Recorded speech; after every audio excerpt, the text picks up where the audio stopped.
Okay, I think we are live. Yep, we are live. Okay, so let's get started with today's episode. I am super excited today to be talking with two amazing individuals. But before that, good morning to those tuning in onto the YouTube Live and to all the other listeners. Hello. Thanks for joining me this week on Podheriya. This is Annika Podheriya, founder and host of Podheriya. I'm currently a junior in high school trying to make the most of a global pandemic, and this podcast is my way of doing so. Make sure to visit Podheriya on Instagram at Podheriya. The YouTube, also Podheriya, which is spelled Podheriya, all lowercase, and mostly and most importantly, be sure to subscribe to the podcast on Spotify, Apple Podcasts, Google Podcasts, Radio Public, or any of your preferred platforms, so you never miss an episode. Today, I have the opportunity to speak with the founders of Letters for a Rose, an organization that has grown into a national effort to reduce the loneliness of the elderly in nursing homes during the COVID-19 pandemic. They spread such an important message of how much value the interactions they had with the residents at senior centers prior to the pandemic held, and have been able to continue to make a difference in the lives of many elderly people during this pandemic. So without further ado, I would like to welcome Layla and Annika. Hi guys, I'm Annika. Yeah, go ahead. You guys can just introduce yourselves. Go ahead. Okay, so I'm Annika. Layla and I were both 16 years old, and we live in Montclair, New Jersey.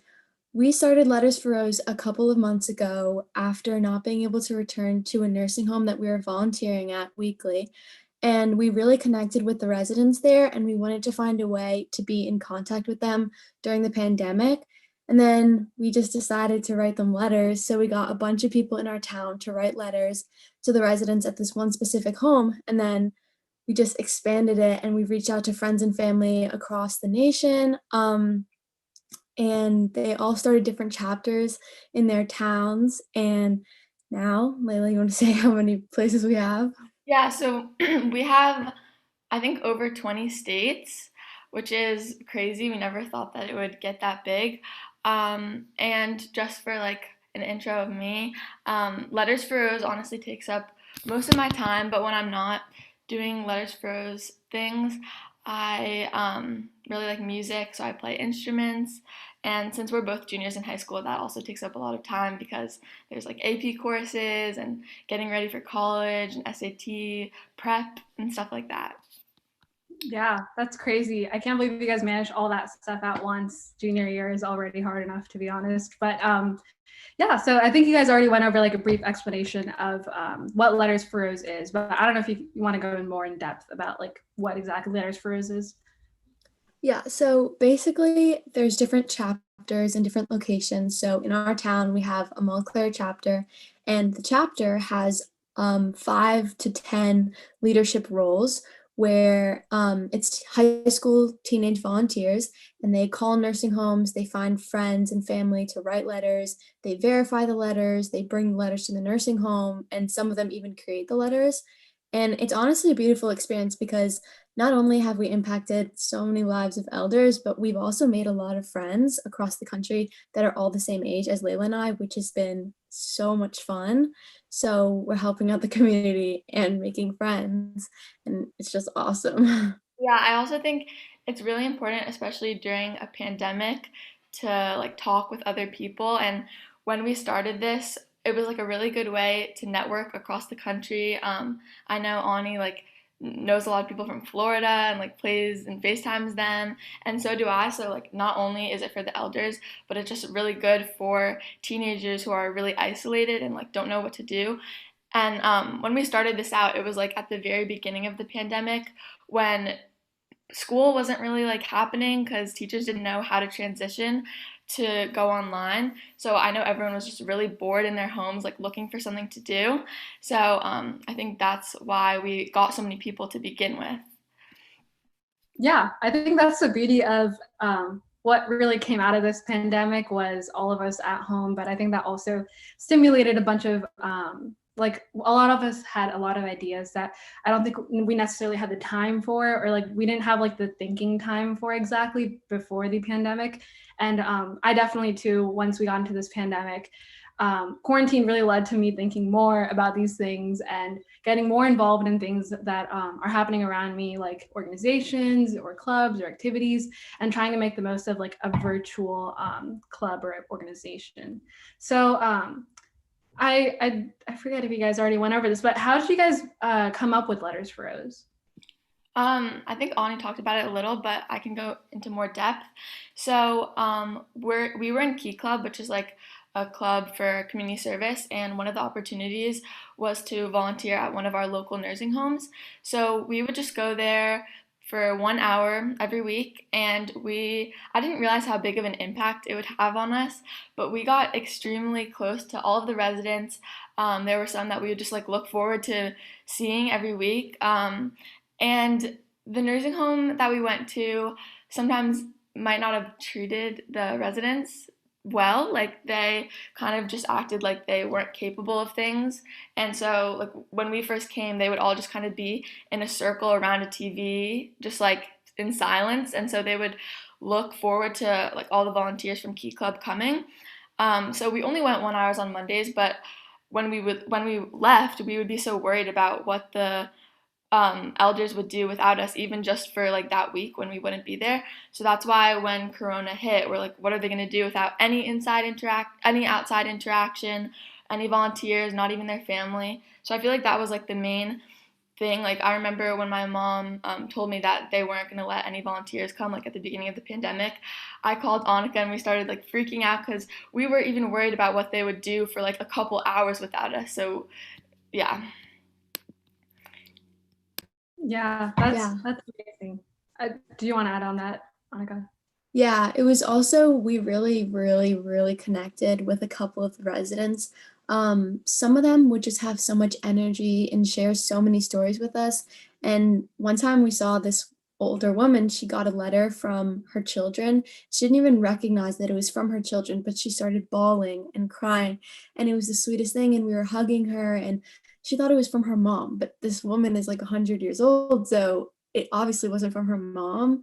But to us, we kind of realized, we're like, she was so impacted by this one letter that if she receives another letter from someone else, she might not really recognize that it's not from her mom, but the fact that she is appreciating it and that it said, "We love you," she was so happy with that. And it really made our hearts feel good that we get to do this for other residents all across the US now.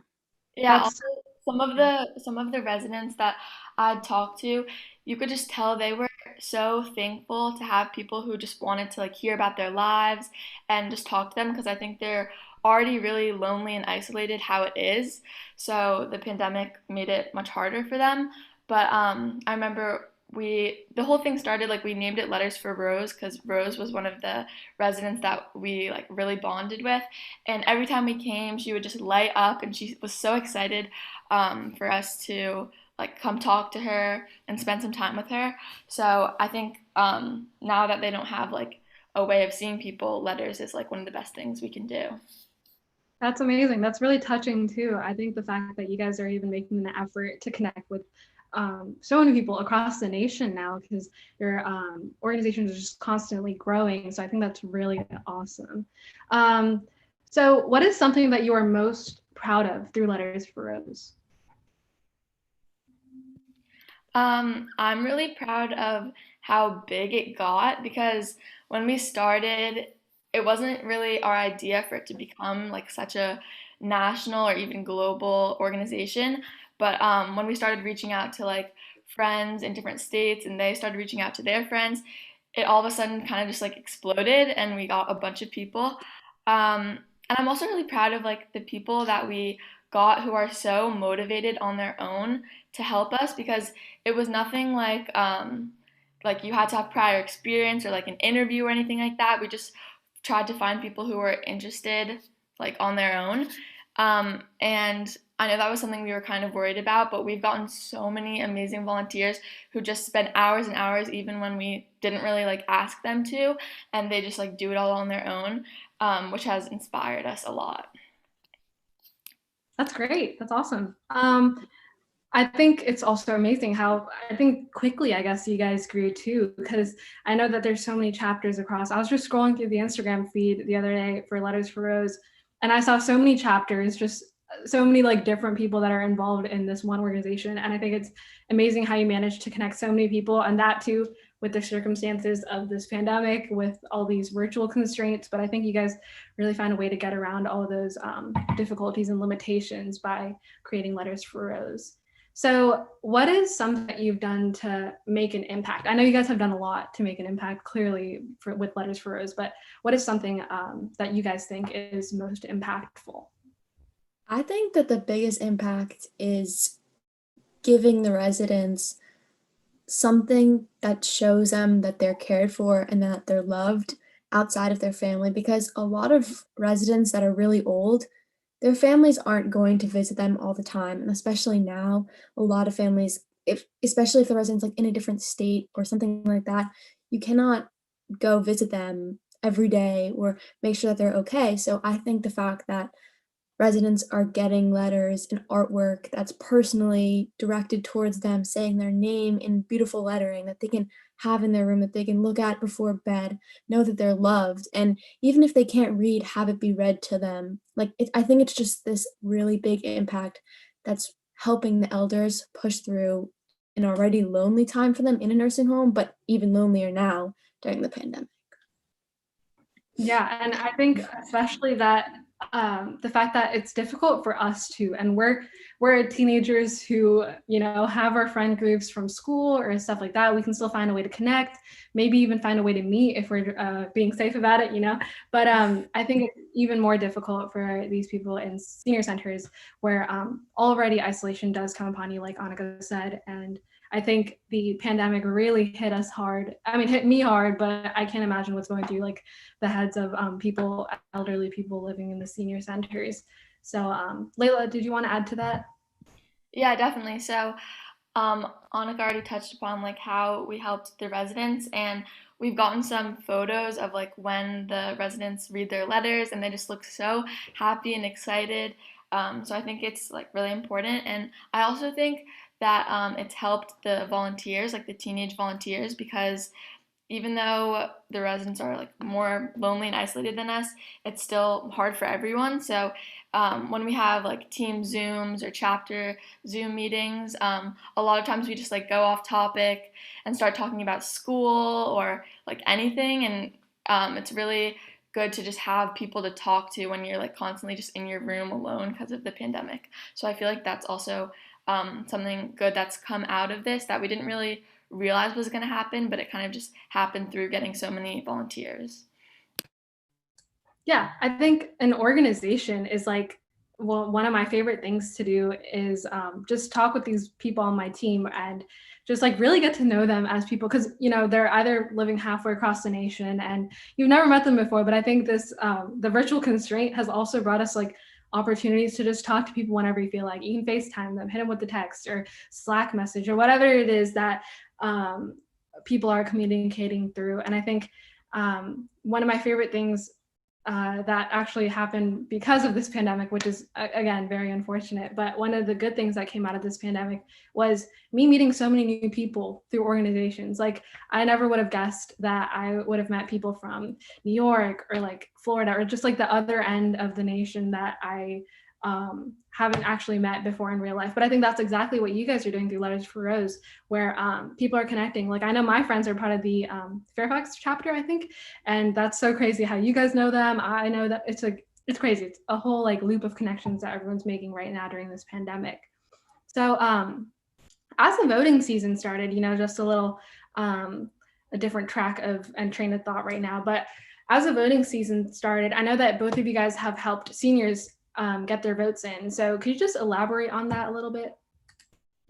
Yeah, so an article came out about how, so for residents in nursing homes, they're already kind of like isolated from stuff that's going on outside. So teams of people would come in and help them vote and just like talk to them about the election. But because of the pandemic, that can't happen this year. Like those teams of people who would help them, So a lot of them don't know how to vote, don't have a plan to vote, and I feel like this election is very important. So we started to encourage volunteers to just write a reminder in their letters, like not have the whole letter be about it, but just write a little reminder saying, like encouraging them to vote, come up with a plan to vote, vote by mail. It wouldn't be any like political views put into it, but just a way to remind them of like what's going on outside the nursing home. Yeah, and I think it's great that you're emphasizing the importance of voting, and something that I kind of just looked at before this recording session. But citizens vote for leaders to represent them and their ideas, and the leaders support the citizens' interests. So I think it's really important that that point kind of gets brought out, and just the importance of voting. Like whoever you're voting for may be varying through every person, but I think the fact that you're voting and just participating in what's available to us is so important. And although I don't think any of us can vote, unfortunately, but I think it's great that you guys are pushing for other people to vote, because that's so important, especially during a time like this where there's so many things happening and there's a lot to be said and a lot to be voted about. So I'm gonna Oh, never mind. I have one more question before we go into the 7-question speed round. Okay, so you guys are already so large of an organization. So what are your future plans in regards to expanding your organization, or just whatever your future plans are? I think one of our kind of future plans is maybe expanding to children's hospitals, or yeah, children's hospitals, because after, I don't think this is gonna be for a while, but after the pandemic is over, um, we're still gonna continue sending letters to nursing home residents, but they're gonna be less lonely because they're gonna have their volunteers back. Layla and I are definitely gonna be going back, and I know so many teenagers from our organization are going to be volunteering at these nursing homes now. So I think expanding to children's hospitals, it's another secluded group, and children, they're like really active and stuff. So I think it would be great to send them letters. Um, so yeah, that and just expanding more. I really think growing our group even more would make such of a bigger impact, because just getting as many residents or children like letters too would just continue to grow the impact. So that's one of our big goals. Yeah, also we partnered with like a small nonprofit, or maybe not a nonprofit, but they like just started, and it's called Letters for Lifesavers, and they write to like essential healthcare workers and firefighters and just other people who might benefit from some letters. So I know there's like a lot of people who would benefit from what we're doing, not just the elders. And I also think now that we have such a big network of like enthusiastic teenagers who just want to make a difference, we could use that for so many different things. So we're still kind of figuring out like what direction we want to head in, but we have so many people who we know would like help us with whatever. That's amazing. I think it's great that you guys are expanding more, and you like are spreading the message of Letters for Rose, and really the true meaning of really just connecting with everyone out there. Because I think nowadays we're really we have a lot of self-centered tendencies, especially now that we're either we're home alone or just doing a lot of stuff for ourselves. I think it's great that you guys are reaching out and doing things for other people, for either whether it be the elderly or just any healthcare worker or whoever it is that you guys are planning on reaching out to. But I think that's awesome. And with that said, I think we're going to move on to the 7-question speed round. So the 7-question speed round is one of my favorite segments, and I will start. Okay, wait, let me just explain it to everyone out there who's watching. So essentially what the 7-question speed round is I'm going to ask 7 random questions, which are, I tell you, the randomest questions that I possibly could have found or came up with. But they're just 7 random questions to really get whoever the guest on Podheriya is, to get to know them better. So essentially what my past few 7-question speed rounds have been really random questions like what's your favorite footwear, or some random questions like that. So I'm going to start, and I guess I'll ask a question, and I think you guys can both answer. So the first question of the 7-question speed round is, describe your life in 1 word. Whoever wants to start, go ahead. Um, I'd say busy. Yeah, Yeah, I'd say exciting because I'm always like doing different things and it can be stressful, but it's always like exciting to see what's gonna come. that's good. What's your favorite TV show? I like The Society. I don't really watch TV, Yeah. but that's like the one show I watch. I don't know. I really like Gilmore Girls. That's I like a really good literally, show. I like was about to rewatch it the other day, but I love that show too. If you could time travel, So where would good. you go? So- Um, I'd say like I, I would want to go to the future. mm, Smart I say answer. the future.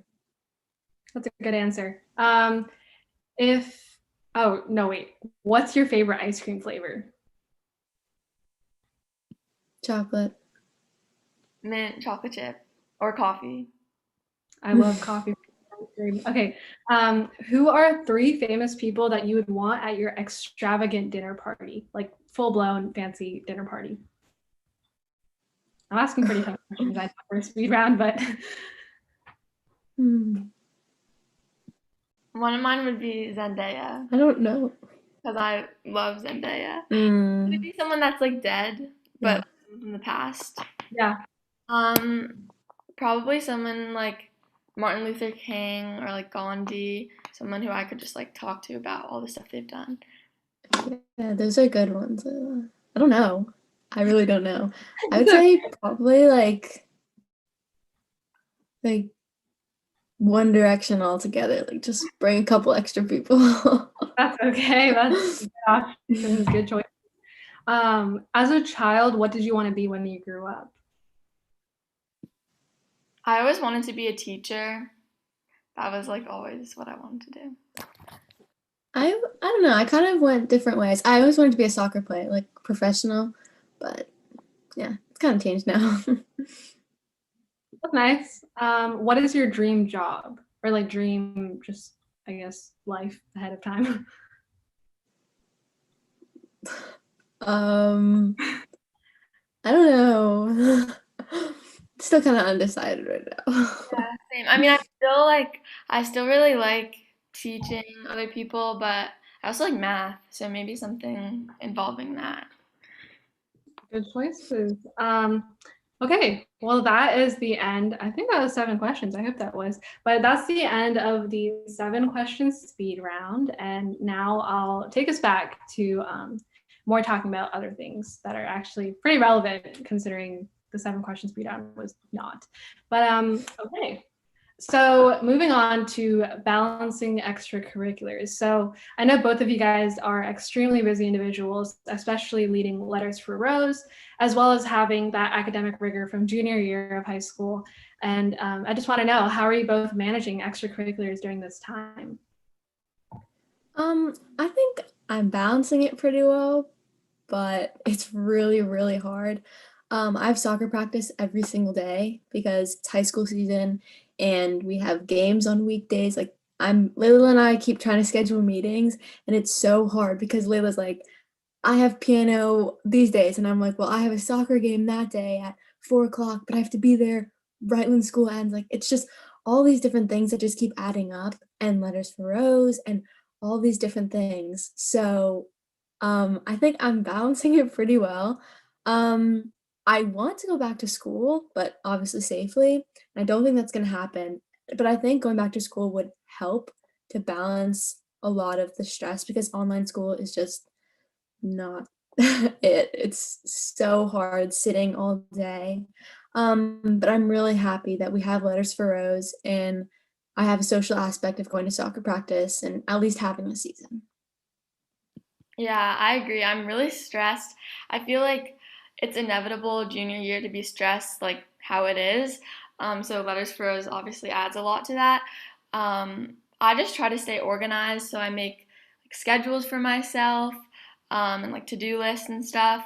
And even though there's a lot of other stuff I'm doing, I feel like schools are always my priority. So I try to like knock out the school things and then like spend time on Letters for Rose like towards the nighttime or after. But I'm still figuring out how to balance everything. Yeah, I mean, I'm also a junior, so I totally get what you guys are facing, and I think honestly, I think I've gotten better at managing time, although I'm definitely not at my like peak efficiency. I'm definitely I've been improving throughout quarantine, and I think the fact that there's just so many things happening at once, whether it be school or if you're involved in an organization or if you're just trying to find some time to relax. I think it's difficult to find time for everything, but there's always a way to make it happen. Although it's hard, like very hard. But I think all of us are very capable of doing so. So Letters for Rose has grown into such a large organization. Again, as I stated before, with chapters all across the nation. So in what ways do you both manage communication throughout all these chapters? We so how we got people is just like spreading. We had this Google form that we just like sent out to everyone, and that's how we got people. But now, with all of our volunteers, we mainly use Zoom. We have Slack, which is like a really good way of communication where there's like channels and DMs and everything like that. And then we also have so we have an intro Zoom meeting, which is just like to meet everyone. And then once the roles are assigned, like for example, if you're going to be like an outreach coordinator for your chapter, we'll have Zooms with like the outreach coordinators all across the nation, where it's just a good way to communicate with like the people who are all doing the same role, so that they can kind of bounce ideas off each other and give each other like tips and ask questions. So I'd say Zoom is like a really good way to communicate with everyone. Yeah, I definitely utilize Zoom and Slack a lot more. Actually, I don't even think I used Zoom once before the pandemic, or Slack actually. And I think Slack was definitely the top tier communication form for anything I do now. And I use it every day, no matter what. And if I don't use it, someone else is, and I'm getting those notifications that sound like, I don't know, like a soda bottle opening. I don't know, but Slack is. I have like my piano lessons and violin lessons are virtual, and every time I get a Slack notification, my like teachers are so confused. They're like, "What is that?" Me It's such a fun. too. Me too. Yeah, no, I have my piano lessons and violins, which is crazy. I think it's crazy that both of us are doing the exact same thing, pretty much. But yeah, during my violin lessons, my Slack notifications, it sounds like I'm literally opening a can of soda, but I promise I'm not. In fact, I'm just standing there. But other than that, I think I just want to move on to the last question, and it is, what advice would you guys have to give to anyone out there who's listening and wants to start giving back to the community? I need to start talking more. But yeah. I would say find something you're really, really passionate about and then figure out a way to give back to your community with like by doing the thing you're really passionate about. Layla and I think a couple months before the pandemic, before we started volunteering, I would have never thought that I would be writing letters to nursing home residents. Like, I feel like you always hear, like, oh, nursing home residents, like, they're lonely, all these different things, but I never have been given the opportunity to actually act upon it. But I feel like once we were really, really passionate about the residents and making sure that they knew we missed them, that they knew that we wanted to make sure they knew they were loved. That just became something we are so passionate about, and then acting upon it just became so much easier. So find something you're super duper passionate about. Yeah, I agree with Annika. And I also think I feel like you always hear this, and it's like really cliche, but like don't think that you can't do something, because we never thought that it would get this big. But there's always a way. Like if you're passionate about something, you can really make it happen. Like if you're doing something where you're doing it for another reason, like for college, or usually it won't go as well, but if it's something that like you want to do on your own, like when we started this, it was honestly just because we like missed the people who we had got really close with. So if you find something that you really want to do on your own, and then like use connections you have, you can like really grow it and make it happen. Yeah, I think the pandemic has definitely given us enough time to really think about what we're passionate about. I think the internet is a great resource for all of us to just, get researching or get just look what's out there already. If there's organizations that you're interested in, then go ahead, reach out to them. They're not gonna, you might not always have success, but I think it's important to just start at like a step. You need to start at step 1 to get to like, wherever you want to be. So that's awesome. And I think I'm going to move right into the outro now, because we've been talking for a little bit, and I think this has been such a great conversation. And before I close out on the YouTube live stream and the podcast itself, but I just wanted to give a shout out to all the social medias for Letters for Rose. So you guys can follow Letters for Rose on Instagram at letters.forrose on Instagram, and look at their feed for all the different chapters that they have, because there's a billion, I swear. There's like everyone from every corner of the nation is involved. So go ahead and you guys can look at the different chapters that they have on their Instagram feed. And if you guys want to get involved, which I totally recommend, click the link in their bio and you guys can fill out that form and just get involved into this amazing organization. And they also have a website coming soon, so make sure you guys stay tuned for that. And with that said, thank you guys so much for joining me today, Layla and Annika. You guys have been amazing individuals to speak with, and I'm so glad that we got to talk today. Thank you for having us. Yeah, thank you so much. Yeah, I'm so glad that you guys were able to come on. And I just want to thank the viewers and listeners out there, whoever's on the YouTube live stream. I hope there's someone on there. No, there are people. It's okay, I'm checking. But all the viewers and listeners, thank you guys so much for tuning in today. Today, we were able to hear all the amazing things that Layla and Annika have done and how they have positively contributed to society. And my main goal for Podheriya was to shine light on all these people who are so passionate about what they do, and the fact that everyone who has came onto my podcast so far has not been chasing their passion for like materialistic pleasures. Rather, they're doing it for the pure joy of giving back to the community and just sharing their experiences and advice.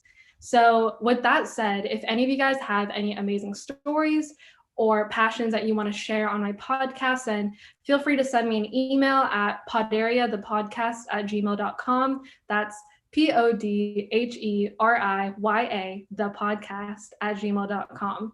So thank you guys once again, and I hope you have a wonderful rest of your day, and see you on the next episode of Podheriya.